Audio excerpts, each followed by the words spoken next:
สุขสวัสดีพี่น้องอีซีทุกคนมาพอกับซ่องไปน้องแกไปใส่คือเก่าเด้อพี่น้องเนาะมื้อนี้มาพ่อโยบ้านกบกเฮาพี่น้องมาพอกับงานดอกเด้อน้องอีซีทุกคนเด้อหลายอีซีทุกคนเห็นแล้วก็สวดกันเลยก็แซ่เป็นกำลังใจเบาให้น้องแกไปใส่เด้อพี่น้องอีซีเด้อบ่ว่าอีซีอยู่ไกลหรืออยู่ไกลอยู่ประเทศไทยเล่าเนาะจะหักแพงคือเก่าอย่าลืมกดฝากกดไลค์กดแชร์ให้เบาให้น้อยเด้ออยู่ก่อนนักร้องมันชาวบ้านพนผางนี่แหละเจ้าของเสียงเพลงสาวพนผางนี่แหละภรรยาของทางลุงโอ้อยู่ในเดียวมุกพอดเอากระเซ็นนะมูนไว้มูนบ้าหามึงไม่ดอกทั้งเลยทางในบ้านคนเป็น ฝากกดไลค์กดแชร์เจ้าของเสียงเพลงสาวบ้านพนผางนี่ดูกับเอ็นหน่อยกันใช่ทั้งนี้มีแค่นี้จ้าสบายดีถ้าเมื่อก่อนโดนเลยแข่งกันโดยไปอีกนั่งทางลักษณะบอกโดยไปแล้วมาเจออะไร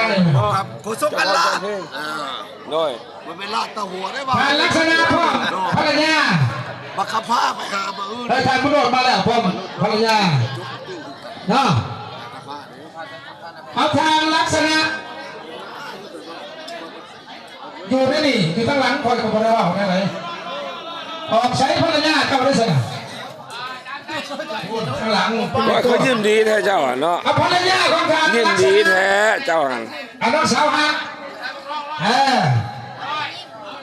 เห็นบ่ยังเป็นแม่คู่บอกว่าสามียังสิคู่อยู่บ่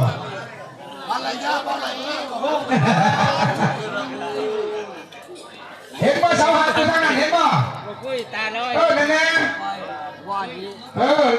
ต้นเลขวันคู่เชิญนี่เป็นเมียในบ้านมันจะฮะเมียในบ้านก็ใหญ่ไงเด้การลักษณะภรรยาจะมา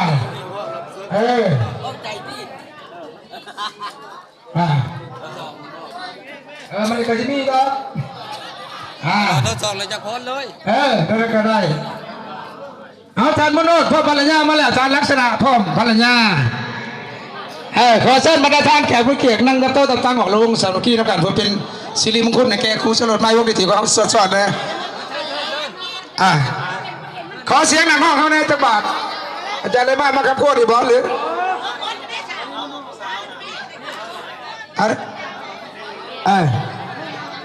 เอาคนนี้นี่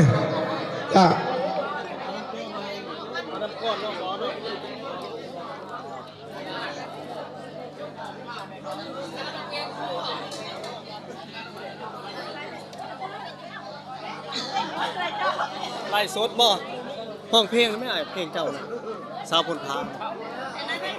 เจ้าของเสียงเพลงสาวพนผางห้องแล้วออกมาเด้อดันกันต้นกระตังออกม้วนกันได้พี่น้องเด้อให้จะได้บ้านเพิ่นไม่ผมเป็นตาเนี่ยจะได้เพิ่นอายเพิ่นเมื่อฟ้าโอ้ยบ่ได้เพิ่นขาดบรรยากาศด้วยพี่น้องเด้อเฮียวันเพิ่นก็ได้ไปร่วมงานร่วมกุศลมื้อนี้เฮียวันทางบ้านดอนนาคามเฮาก็ได้มาโดยอันนี้คือจันทงที่เจ้าภาพเด้อบอกเอซีทุกคนอันนี้เฮียยังอ่ะมันนี่